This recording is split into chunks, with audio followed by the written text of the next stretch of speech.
Welcome to the Teeth Chatters podcast, where we chat all about the correlation between oral health and systemic health. My name is Sarah Giuliano. I have been a registered dental hygienist for over a decade. Now I'm about to branch out from the dental chair into the community to all you beautiful, amazing people. Together, we can connect the body to the mouth through educational podcasts. So let's get this show started.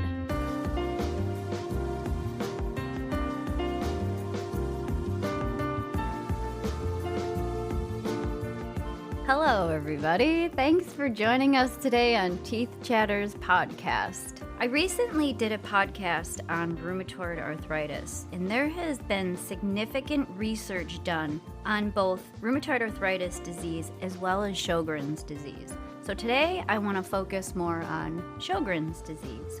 Unfortunately, and in most cases, primary Sjogren's disease and rheumatoid arthritis can be a lead-off to other diseases because they do share the same systemic etiologies.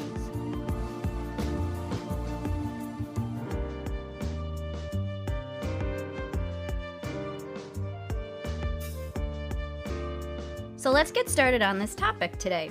I would like to introduce my first guest who was recently on the show a few months ago. I wanted to bring back Indy as a lead-off from our last conversation we had on rheumatoid arthritis. Indy works in the dental industry as well, and we speak the same language when it comes to dental health. Between Indy and I, we have over 20 years of dental experience and knowledge that we can both bring passionately to this podcast today. So, hello, Indy. Welcome back. Hi, Sarah. How are you? I'm good. How are you? How you been? Oh, I've been pretty good. Yeah? Pretty good. So good to be back. You ready for the holidays? I actually am. Really? Believe it or not, I'm one of those guys who is a last-minute shopper. Oh, God. No. We see guys like you in the mall all the time, my God, frantically shopping. I am on December 23rd driving up and down Transit trying to find a store that is open, and traffic is really bad. Oh, my God. That's so funny. Yes, oh, I am God. that guy. You're that guy. But it works for you. No. This year, I made a promise to myself that I will not put myself into that stress ever again. Good. So I am, believe it or not, all set with gifts. Get out of here. I am. Are you wrapped? Well, I mean, that's not exactly. He's like, don't push it, Sarah. That's not push it, you know? Well, that's awesome. So you're actually ahead of the game. I am. That's good. That tells me that you took some time and was very thoughtful with your gifts. Very thoughtful. Oh, well, yes. How exciting. Well, good for you. Well, thanks for coming back. Really, thank you for having me. I appreciate this. So I wanted to bring you here today because I know you being in the dental industry as well, but you also are part of the Sjogren's Foundation. Am I correct with that? Yes. Not part of the Sjogren's Foundation, but I do collaborate with them. Okay. Every year. Okay, cool. And it's been quite a few years now that we have been supportive of the Sjogren's Foundation in America as well as the Sjogren's Foundation in Canada. Oh, it's awesome. Yes. So we participate in their annual conference. It is normally sometime around July that they have. In the past couple of years has been a virtual conference due to COVID. But we do participate, we do sponsor them, we do support the foundation every year. That's great. And I've been invited a couple of times to speak in their conference. Yes. That's awesome. So that's why I'm so glad you're here today, because you know quite a bit about Sjogren's. I do. Obviously not as much as you. You've done the research about it. Right. But I do, because I do work and handle some patients that suffer from Sjogren's. Sure. Yes. And I have also experienced that, having been a dental hygienist, still am, but no longer practicing. However, I've had a lot of patients that have come in that have been diagnosed with Sjogren's disease. And I feel like not a lot of people know a lot about Sjogren's disease. So that's why we want to talk about it today. Let's talk about it, right. So I was at a conference in Chicago. Okay. Not that long ago, right? Not that long ago, no. Cool. And there was a representative from a company across the walkway from where I was sitting. Mm-hmm. And she came over to me and she said, "Oh my God, I would like to try your product because I do have Sjogren's." Wow, that's crazy. So you guys got to talking? And then I got to talk to her and Wow. explain to her how much I worked with the Sjogrens Foundation Right. and how much the products that I was there for Right. could help her with her symptoms. Yeah, and I've had patients come in before that have been diagnosed with Sjogren's, and we will touch on this and explain more in depth about what Sjogren's disease is.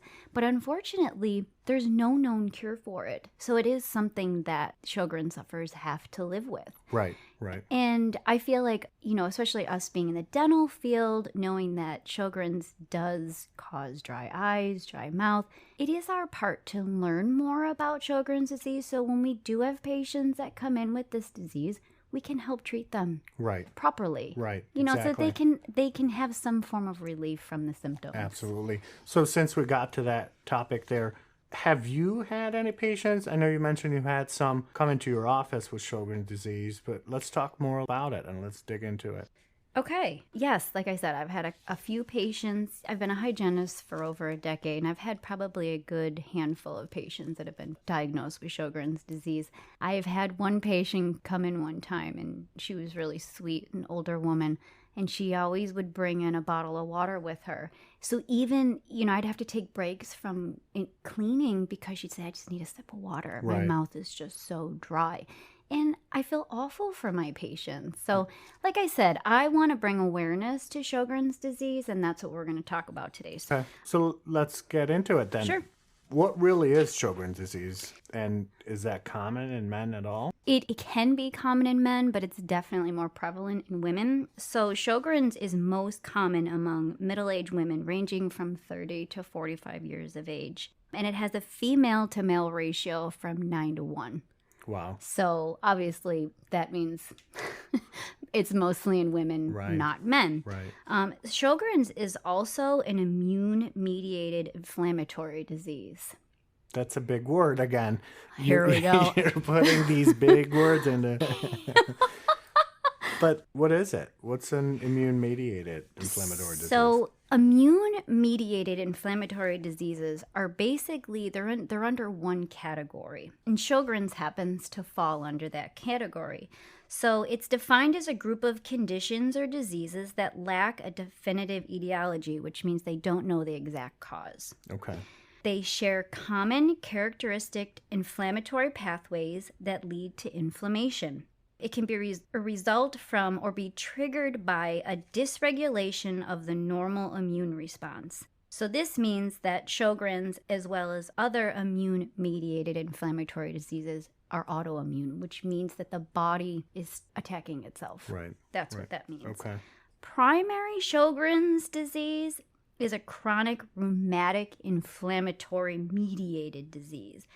And when I say that, that's why I wanted to bring you on the show, because it's very close associated to rheumatoid arthritis. Yeah. Right. So that means due to its pathological inflammatory response to the connective tissue destruction, same thing with rheumatoid arthritis, that disrupts the integrity of the person's natural immune response and natural healthy anti-inflammatory process. Very, very similar to rheumatoid arthritis. Right. It sounds like, yes. Yep. Also, so Sjogren's disease in its primary state, when I say primary state, it means that they don't have any other form of autoimmune disease associated with it. It's just Sjogren's disease. Okay. Yep. But other autoimmune diseases can manifest into Sjogren's disease. That includes rheumatoid arthritis, systemic lupus, as well as primary bilateral sclerosis. Unfortunately, once you do have an autoimmune disease, it does make you more susceptible to inherit a secondary autoimmune disease. So it can increase the risk for other autoimmune diseases then, right? Yes, absolutely. Yeah, I heard that other autoimmune diseases that can manifest into Sjogren's as secondary diseases, like you said, RA, systemic lupus, chronic autoimmune hepatitis. Yeah, I mean, it can affect your liver. And, it can basically affect every organ in your body, unfortunately. Right. Because anytime you have an autoimmune disease, there's inflammation, and inflammation can spread anywhere into the body. Right. And that's why I really like to discuss the correlation between oral health and systemic health, and we talk about this all the time. Inflammation anywhere in the body can spread. So researchers are finding that there is a genetic predisposition that involves the major histocompatibility locus. Another word. Here's another word. We're learning, though. That's the good part. We are so learning. We are learning. So this histocompatibility locus is a critical component in the development of the immune system, and it's responsible for genes that code for proteins required for the adaptive immune system. These genes encode cell surface proteins that are responsible for the regulation of immune cells, including CD4 helper T cells. What are those? CD4? So they help initiate natural immune response. Okay. So anytime there's something foreign, these helper T cells come to the forefront and they help attack any kind of foreign things. Okay. So CD4 T cells are a type of white blood cells that's a major component in the immune system, as I had said. And it helps other blood cells to fight off infections and help the body protect it against foreign bodies. Therefore, CD4 T cells help initiate and maintain homeostasis in the body. They just keep everything in regulation. You get the bad bacteria, you get inflammation or infections. It helps bring that down. Okay. Make sense? Yeah, absolutely. As much as, obviously, there's big words as I say it, it's good to know. It's good to learn. And as I said, I've dealt with some patients that suffer from Sjogren's. Learning more about it helps me help patients that I deal with. Absolutely. And I think if we, especially as medical professionals, dental professionals, gaining that awareness is going to help us not only to be more compassionate with those that have autoimmune disease like Sjogren's disease, but it's also going to help us treat them properly and give them all the proper tools that they need. Because their body does attack itself, that means any bacteria that comes in your mouth, it's going to be harder to fight out too. Right. So, it's our jobs to gain that knowledge and awareness so we can bring it to our patients. Right, exactly. So getting back to business here. Get back to business. Sjogren's disease is caused by a lymphocytic infiltration of the salivary and lacrimal glands. Lacrimal glands, tears, eyes. Right. Okay. Salivary is your salivary glands in your mouth. So this increases CD4 T cell infiltration from the lymphatic system into the exocrine glands. And since Sjogren's is an autoimmune disease and attacks itself, this increases the pro-inflammatory response and it generates dysregulation of these glands. Okay. So lacrimal glands, the salivary glands. Right. Which is, we all know, and if you don't know, you'll know now. Right. The main two symptoms of Sjogren's disease is what? Dry eyes and dry mouth. Right. And they just, for some reasons, Sjogren's disease attacks those two major glands the most. Right. These CD4 T cells are now acting as an antagonist to the immune system. So what that does is means they start to attack themselves. So instead of being an anti-inflammatory, it's a pro-inflammatory. So that's where we get the inflammation increase and tissue dysregulation, as well as glandular dysregulation. Right. Okay. So that's what that's from. Okay. Stay with me. I am. We're going to get a little deeper. I am here. I know it's going to get more and more excited. We'll get deeper and then we'll come back up to the surface. It is going to get very excited. Stay with us. Stay with us. So now what I'm going to do is bring in these cytotoxic T cells. Remember cytokines? Yes. Remember those? Yes, I do. From our last podcast. I can tell you. Right. I know, right? So I can tell you, after all this research I've been doing, cytokines, I have a feeling, guys, most of our podcasts, you're all going to get acclimated with that word. Yeah, we're definitely going to hear it. So these T cells, which are actually called CD8 T cells, produce granules in cytokines that further initiate the immune response. So these CD8 T cells in a healthy immune system, which means it's not autoimmune, it's a normal immune system, they will release these granules in cytokines that can go on and attack foreign cells. So they do their job, except in autoimmune diseases. Right. So these cytokines will go on the attack with foreign cells and induce cell death, and they rid the body of infectious microbes. So that's what their job is originally. So cytokine proliferation, however, increases with the severity and diagnosis levels of Sjogren's disease. Again, it attacks itself, right? Right. So now they're all working against themselves, and that's what causes those symptoms in Sjogren's. Right. Well, like as we talked about on our RA podcast, and we talked about cytokines and rheumatoid arthritis, we also talked about the cytokine storm. Oh my God, you remembered that? What's that? Yeah, I do remember that. Yes. Awesome. I remember the word. Right. Because it is a cool word, cytokine storms. But obviously we all know that it's not a good situation to have. What I'm learning as I research more and more and get a deeper understanding and awareness, whenever there is that cytokine storm, which can happen anywhere in the body, by the way. Right. That's where the tissue destruction takes place. And with Sjogren's, like I said, unfortunately, it does seem to attack the lacrimal and the salivary glands the most. Right. So let's talk about them then. What is their main purpose? Cytokines.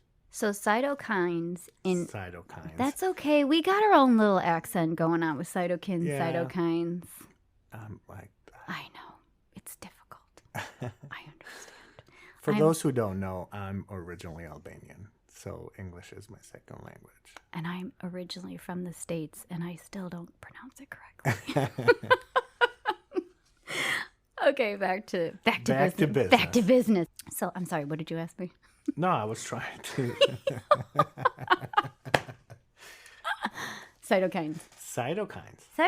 What I asked you was cytokines and what is their main purpose? So their main purpose, and I don't know if you remember this from rheumatoid arthritis, but I'll refresh everybody. Right. And you as well.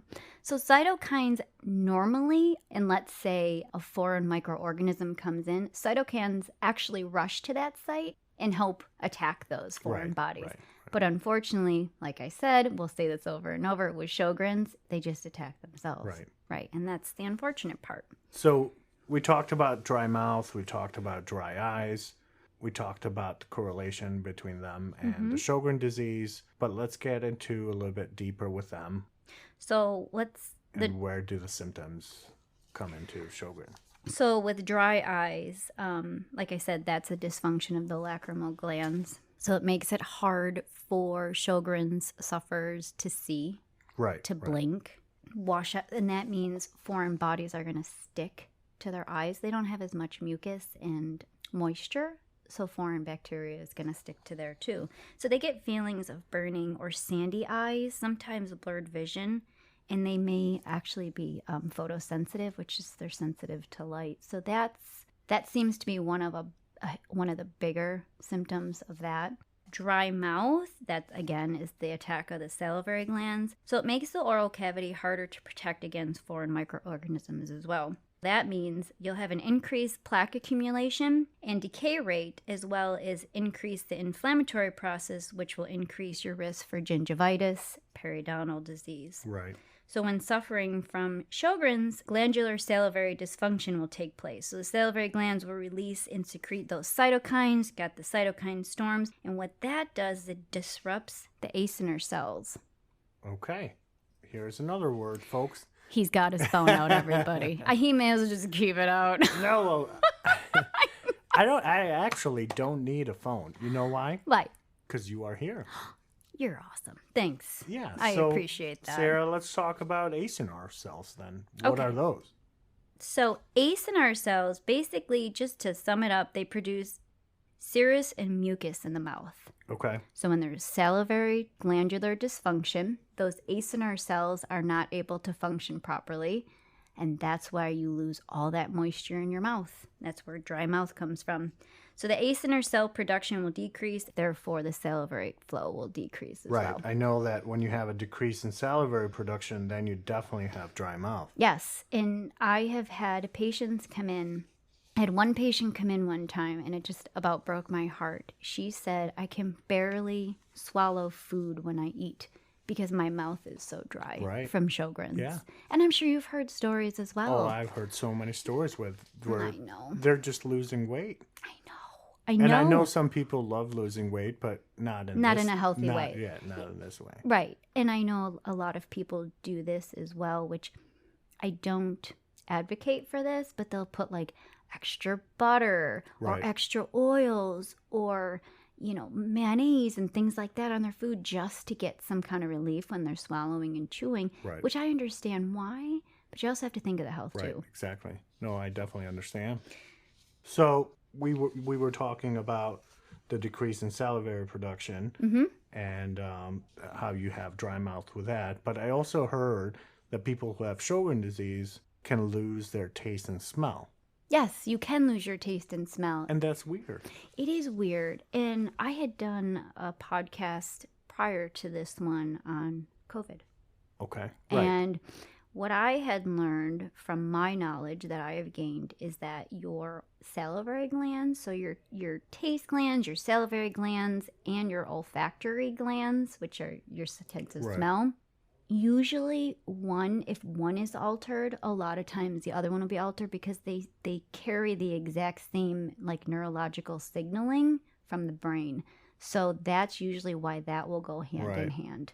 That is very, I don't know, it's surprising to me. Yeah. Well, not necessarily surprising, but it also adds to what we were talking about, the oral health and systemic health. Because if you think about it, someone who can't taste or has a bitter taste, what are they going to do? Like you said, they're going to try and substitute that. Or add more sugar. Or unhealthy ways to taste their food. And then it becomes a snowball effect. Right, exactly. Because if you're not eating healthy when you already have that autoimmune disease, unfortunately, you're just going to increase more inflammation in the body.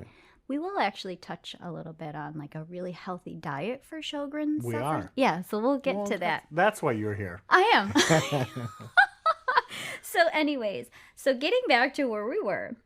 So this will increase the inflammatory response in the mouth, so making the person highly susceptible to getting periodontal disease and gingivitis. Because of the decrease in saliva, you have a decrease in the anti-inflammatory agents that the salivary fluid provides.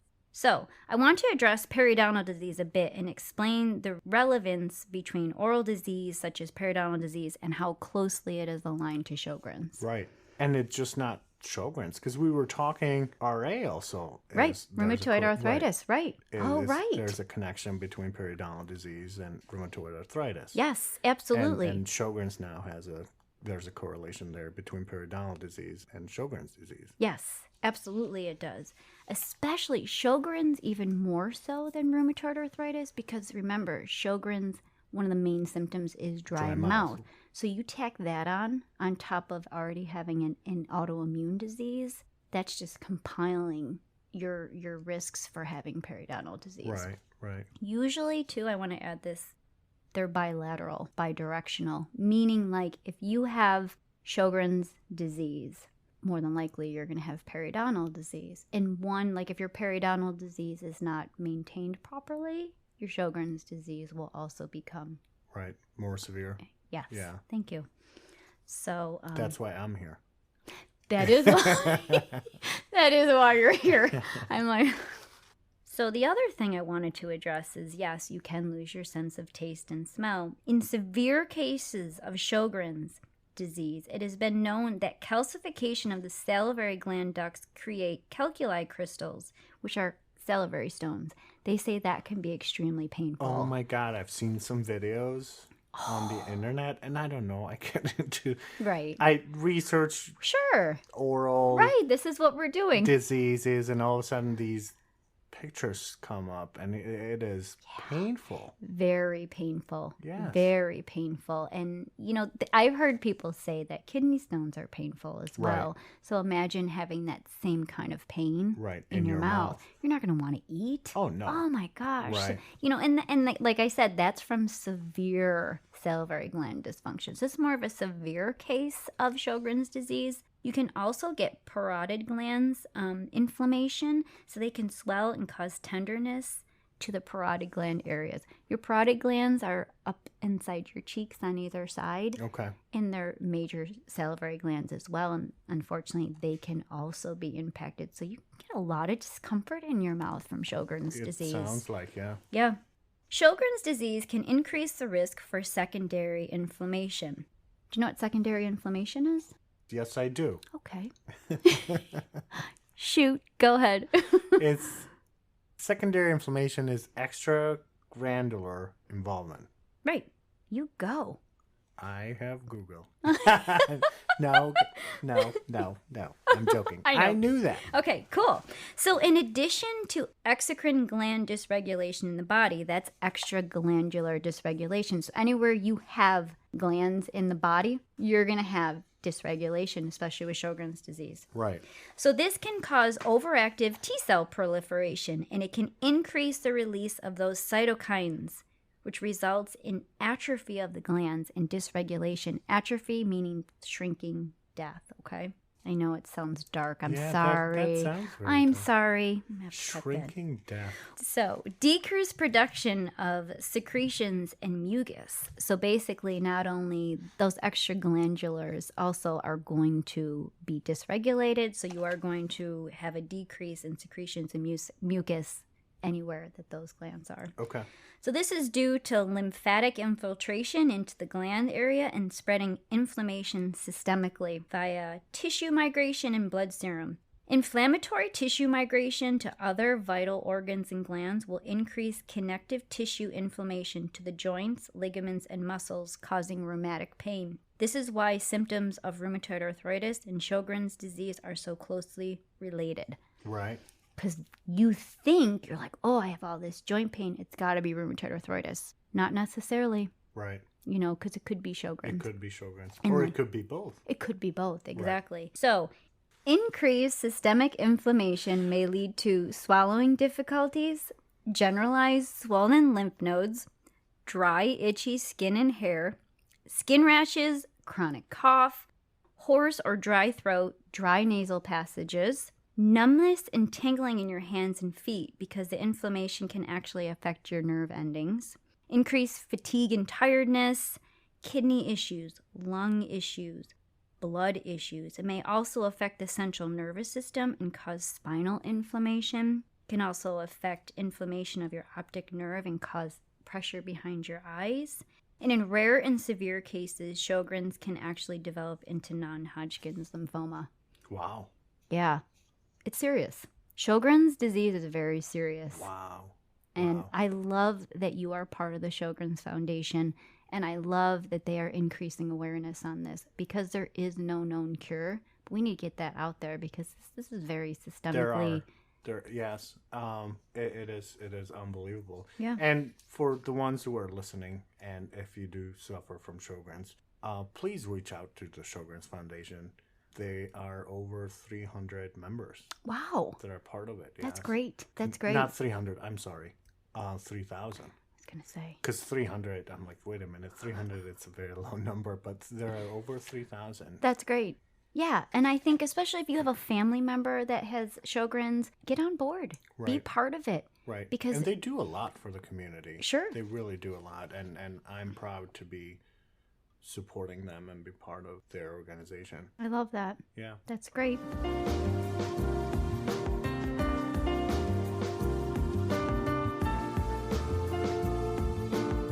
People with Sjogren's typically experience dry mouth symptoms as a result of their medications and salivary dysfunction. Using a dry mouth spray can help you to keep your mouth moist and lubricated. Lubricity is a premium dry mouth spray scientifically developed to alleviate chronic dry mouth symptoms. Lubricity is a flavorless, odorless solution that provides a soothing, moist feeling for up to 4 hours per use. Lubricity is the only over-the-counter dry mouth product that contains hyaluronic acid that helps seal in the mouth's natural moisture.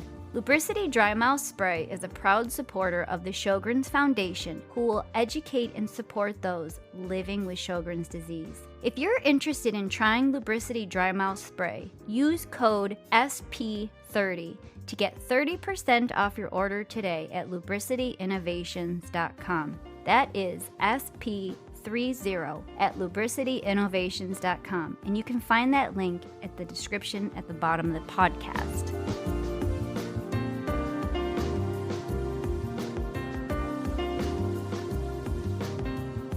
Okay, so we talked about Sjogren's, and we know that you get the symptoms, but how does someone know that they have Sjogren's disease and not mistake it from symptoms for another systemic autoimmune disease. I know that symptoms of Sjogren's are very closely to multiple sclerosis. Right. They're also, as we talked so many times here, they're also very close to rheumatoid arthritis. Right. So there's some ways that they can test for Sjogren's disease. If someone has consistent, and I say consistent, dry eyes and dry mouth for at least 3 months.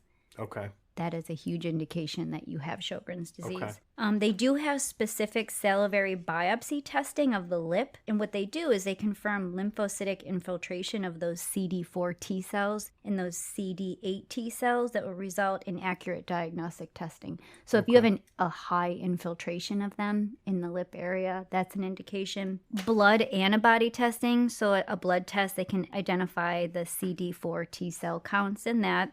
They have a testing called Schirmer testing, and that measures whether the eyes produce enough tears to keep them moist. Okay. So they actually test that. And then they do another one, it's called an autoantibody testing, and they see if the body's B cells are producing autoantibodies that will induce self-attack, as in the case of autoimmune diseases. So they can actually see in this testing if they are actually attacking themselves or not. Someone in my family actually had to take a Really? autoantibody test. Really? Yes. Wow. Yes. Aw. Yeah. I'm sorry. No, nothing to be sorry about. They just wanted to make sure that there's enough antibodies in their body. It's good to know, especially right now with COVID. Sure. It's good to know if your body could handle COVID and have antibodies. My oldest son, when he was little, I think he was probably 4, and he has asthma. And we didn't know at 4 he had asthma. He just always had colds and chest infections and things like that. And he was sick all the time, and antibiotics weren't working, or antibiotics, were not taking care of what was going on. So they actually did antibody testing on him. Right. And then they gave him an antibody booster shot that actually helped increase his immune system because his immune system was so weak from his asthma, which we found out later. Wow. So yeah, I mean, it's, especially if you're, sick all the time, it's a good way to detect and see how your immune system is responding. Right. So it's a good thing to know. Right, exactly. And I thought it was a good idea to have it done myself too. Sure. Because again, we all should. Right, we all should. Sure. Because you don't know. You don't know.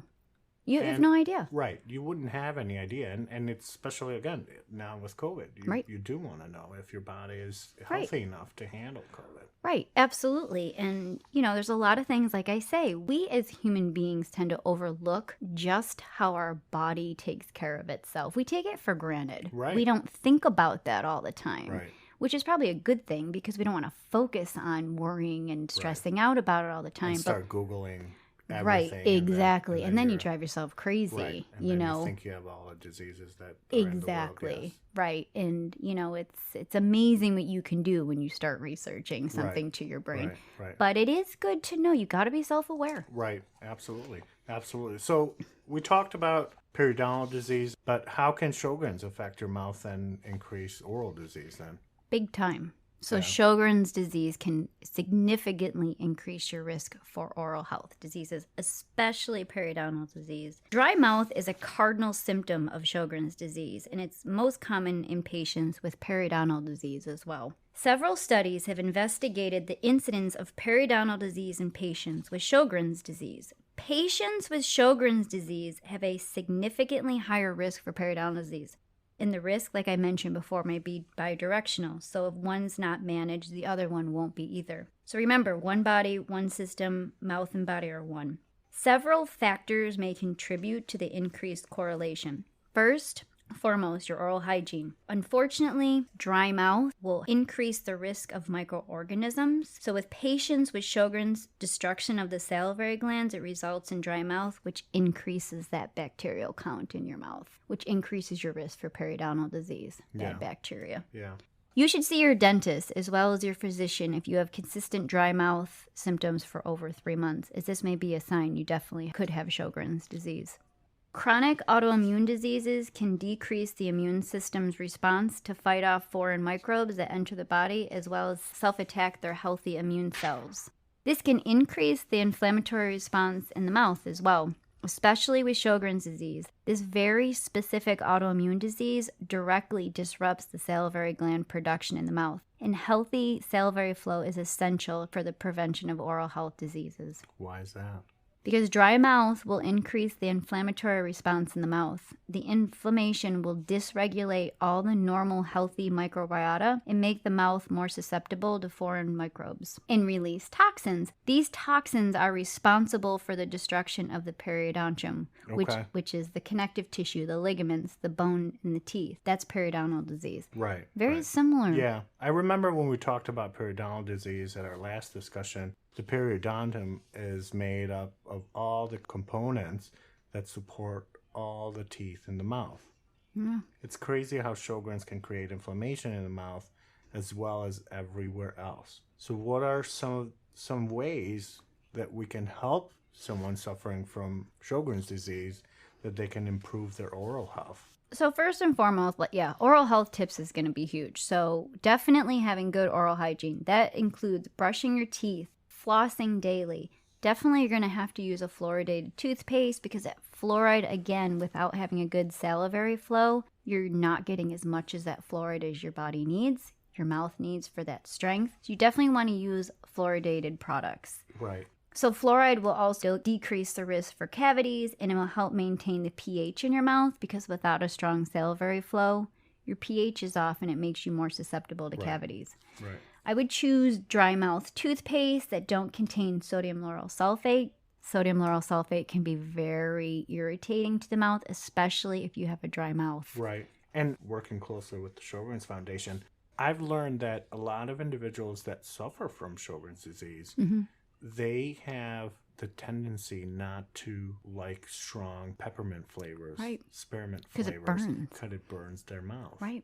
I like to tell my patients this across the board, whether you have an autoimmune disease or not. If you're using a product in your mouth, let's say you try a new toothpaste, a different brand, a different kind, whatever, and you use it and you get that burning sensation and you almost feel as if it's burning, so you think, oh, it's working, it's great. It's actually burning the tissue inside your mouth, and it's called tissue sloughing, and it actually will burn the cheek tissue right off. Okay. That doesn't mean it's better. Right. Just because you have that burning effect, actually, it means don't use it. Right. Because your mouth is not responding to that. If you have Sjogren's disease and you already have that dry mouth, you're going to be more sensitive to those kind of products, especially with sodium lauryl sulfate, because it's just going to burn even more. And unfortunately, you need to stay away from stuff like that. Right. That's a good tip. So avoid whitening, tartar-controlled toothpaste since these can contain abrasives. For the first 30 seconds, use a dry brush. I actually took a course one time years ago strictly on oral hygiene. And I remember they were saying that the best way to brush your teeth, again, across the board, but especially for people with systemic health issues, take your toothbrush dry. No water, no toothpaste on it. Brush your teeth. Yeah. Then go back through. Put a little bit of toothpaste and water on there and then brush. It's like a double brush. Okay. It's great. Wow. And I've seen a lot of patients show good results from that. Where was the course? Do you remember? It was on Delaware Avenue at the Delaware Mansion. Oh, wow. Yeah, it was it was a whole day all just about oral hygiene. It was great. I didn't know that. Yep. That's a good tip. Yeah. So flossing between all your adjoining teeth at least once daily will remove dental plaque. Carry a travel toothbrush and toothpaste with you wherever you go. It's really important that every time you eat, you brush or rinse out your mouth after. Remember, you don't have that salivary flow to protect you against those microbes, so you've got to work harder. Oral dry mouth sprays will aid in the remineralization process of moistening your oral cavity. Use a dry mouth spray that contains hyaluronic acid. Your body naturally produces hyaluronic acid. Yes, it does. I am a huge proponent of hyaluronic acid. In fact, and I will say this probably on all my podcasts. I know you said the rheumatoid arthritis one as well. But the cool thing is as we get older, in general, across the board, our body doesn't produce it as much as it used to. Right. We need that because it keeps things moist in our body. Right. So I would definitely recommend my patients with systemic health issues, especially Sjogren's, use a dry mouth spray that does have hyaluronic acid in it and bring back that natural lubricant back into the oral cavity. No, I agree with you 100%. Yep. And you can also take hyaluronic acid supplements as well, which I recommend to women. Right. Because it helps reduce wrinkles. Oh. Good to know. Yeah. And a lot of beauty products now. Yep, are using it. Yes, they are. Yes. Definitely use an antimicrobial mouthwash to reduce all the microbes in your mouth. Use one that's alcohol-free because alcohol is very drying to your mouth. Okay. Drink plenty of water. Sip frequently, especially with Sjogrens. We know our mouth is dry. Remember I had mentioned about that patient? She had to have a water bottle right with her. Yeah. Regularly chewing gum. If you want to chew some gum, make sure it's sugar-free and make sure it contains xylitol. Xylitol is a great natural antimicrobial. It's a derivative of sugar. It's safe and it will help reduce the bacteria in your mouth. And it also will help stimulate a little bit of saliva in your mouth and kind of moisten you up a little bit. That's cool. Use a lip balm because you get dry lips. Your lips are going to get dry as well as your eyes and your oral cavity. Avoid alcohol again if you can, especially alcohol-based mouthwashes because that will make you dry. Okay. And don't smoke. Yeah. Mm-hmm. That's a bad habit.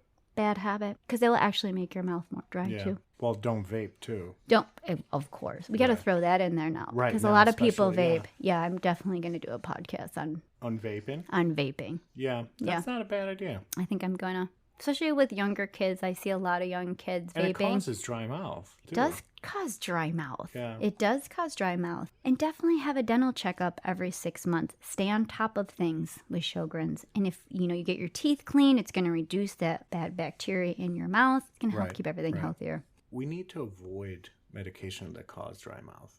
And so many medications cause dry mouth. There are over 500 medications that cause dry mouth. That are probably growing. It's probably growing, the number. Oh, yes. Some of the side effects cause dry mouth. I agree. And being the fact that there are over 500, so obviously we can't avoid all of them. Right. But at least ask your doctor to see if there's an alternative to it.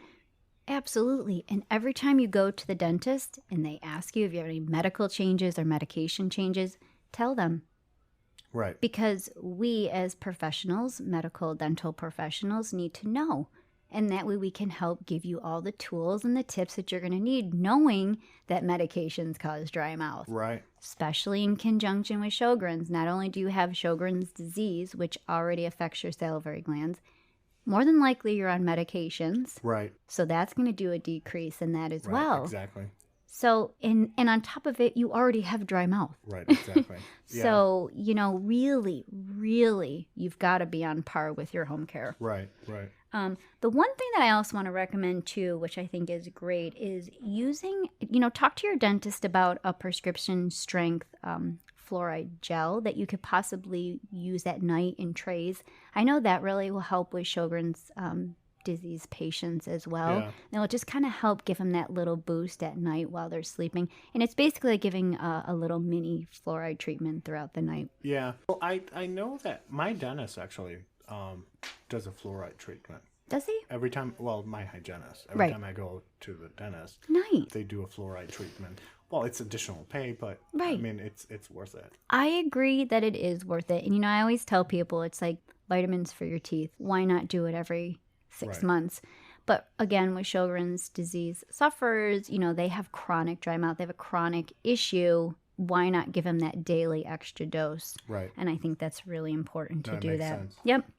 Well, how about taking out your dentures before going to sleep? Yes, definitely. If you wear dentures, especially with Sjogren's disease, you want to take your dentures out at night because you want your upper palate, you want your oral cavity to be able to breathe. You want to take those dentures out. You want to put them in a nice solution cleaner. You want to make sure you brush your palate, brush your arches, brush the cheeks, everything in your mouth. Get that bacteria out of your mouth. Give your mouth a break from wearing them at night too. And that actually will help you so that your dentures will fit properly throughout the day. Okay. That's really important. All right. So we gave some tips on oral health. Lots of tips. How about things to avoid? Lots of things to avoid, especially when you have an autoimmune disease. You definitely want to stay away from drinking alcohol in large quantities. Avoid vegetable oils and canola oils, corn oils. they actually will increase inflammation. Yeah. So you kind of want to cook with more like olive oil, coconut oil, avocado oils, things like that. I heard processed meats are also we want to avoid, right? Processed anything. Yeah, well, definitely, right. But it tastes good. We all know that. Once in a while, though, right? Once in a while, but you just don't want this to be a steady diet. Right. So if you can really avoid these and have things that are a little bit more naturally prepared, maybe organic, it's really going to help with that inflammatory response. Switch to hot dogs only on 4th of July. Right, make it a treat, not a habit. Right, that is it. Once a year. Right. 4th of July. You're right. You definitely want to make sure when you are sipping on beverages, make sure it's not soda. Make sure it's not fruit juices. Fruit juices, Gatorades, things like that has just as much sugar. So you really want to avoid sipping on sugary drinks, because that actually will increase your rate of getting cavities significantly. Right. It's like the worst thing you can do. So really try to just sip on water. White breads, pasta we want to avoid. Gotta stay away. I know. I know. Are you hungry? No, I know people need to avoid it, but I'm not saying give this up. Right. But just be aware that if you're consuming this constantly, you're feeding that inflammation. Right. I actually started eating chickpea pasta. Did you? Bear with me. It's really good. And it's a nice alternative, and I serve it to my guests and my friends and family, and nobody can tell. Well, coming from Europe, coming from Albania, and lived in Italy for a while, I am not coming to your house. Oh, good to know. Hey, that's funny. He's like, I will never eat anything Sarah prepares. Chickpeas? No, chickpea pasta. No. Come on, Sarah. It's delightful, Indy. How about zucchini pasta? Ooh, zucchini pasta's good. let's... Okay, so I could go for zucchini pasta. Or spaghetti squash. Yes. Spaghetti squash pasta's good. Yes. Zucchini. Okay, carrot pasta. Okay, I'll work with you. Carrot. No? No. I've made carrot pasta before with like an Alfredo. It was really good. Really? Yeah. Yeah, I've tried the squash pasta. Yeah. And the zucchini pasta, and they're good. You know what's good? Obviously not as good as regular pasta. So if you take spaghetti squash and you saute it with garlic and olive oil and pancetta. Okay. It's so good. It is good. It is so good. Right. You like that? Okay, back on task. Okay. So we definitely want to stay away from refined fats as well. So if you're going to eat butter. Eat real butter. Okay. Try and stay away from partially hydrogenated oils and margarines. Sweets, I'm just letting everybody know, sweets will increase inflammation. So just do everything in moderation. And most of all, fried foods. Who doesn't love a good fried food? Right. Occasionally. Anything. Chicken wings. Anything. Yes. Like French donuts. fries. Oh, Yeah. it's the best. It's good. Only It's good. maybe like once a So- week. So I think it's important to say that. We're not saying eliminate these products from your diet. Do you want to know what some cool anti-inflammatory foods are? Okay. Okay. So the best diet to follow for Sjogren's disease is actually the Mediterranean diet. Okay. Okay. So Right up my alley. Right? That is a good diet. So basically, that's vegetables cooked in healthy olive oils or avocado oils. Kale, broccoli, cauliflower, peppers, and avocados. Those are great anti-inflammatory. Fresh fruits, especially dark-colored fruits, cherries, blueberries, grapes. Those are great antioxidants and anti-inflammatories. Fish has to be in that list. It is. Fresh fatty fish, though. Okay. Like salmon. Okay. Mackerel, sardines. Okay. Right? Which is great. Those are good. Great anti-inflammatories. Nuts, almonds, they say is the best. Dark chocolate. Oh, that's a good one. Right.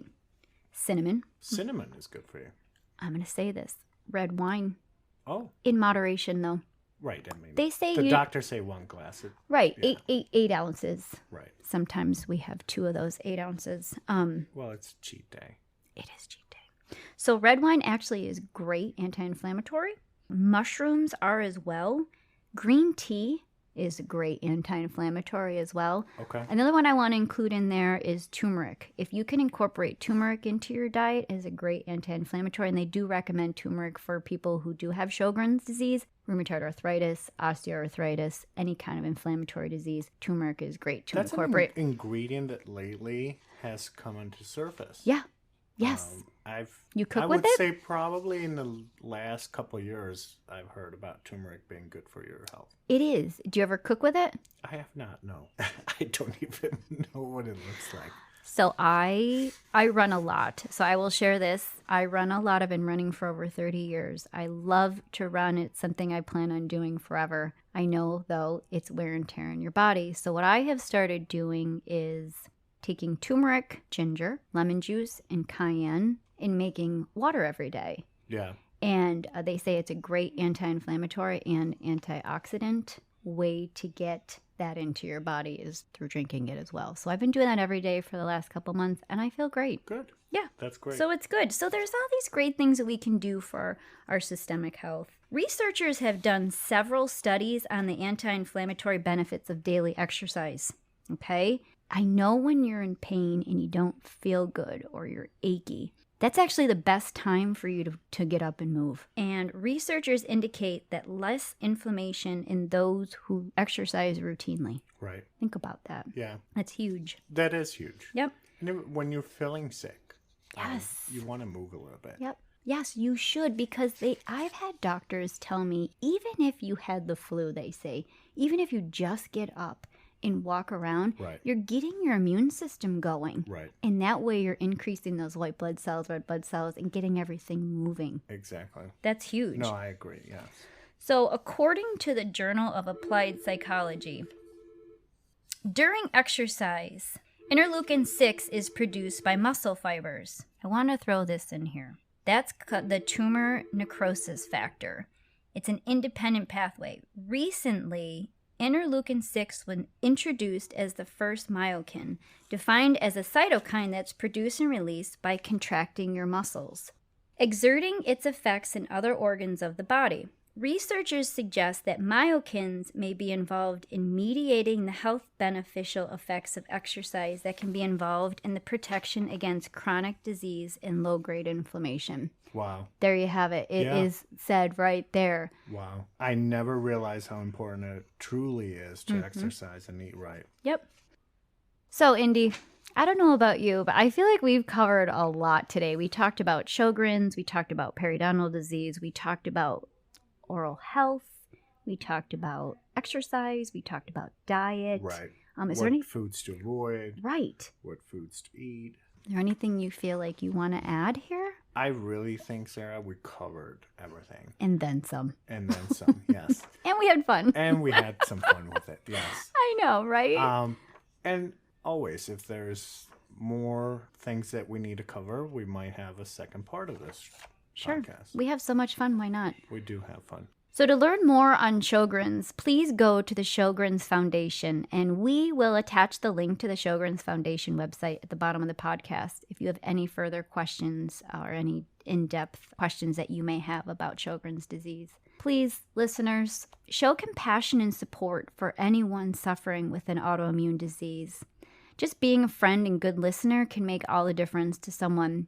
Thank you for tuning in today on today's topic, and please join us for our next awesome upcoming podcast. We will send emails and information out prior to our next topic discussion so you know what we'll be addressing.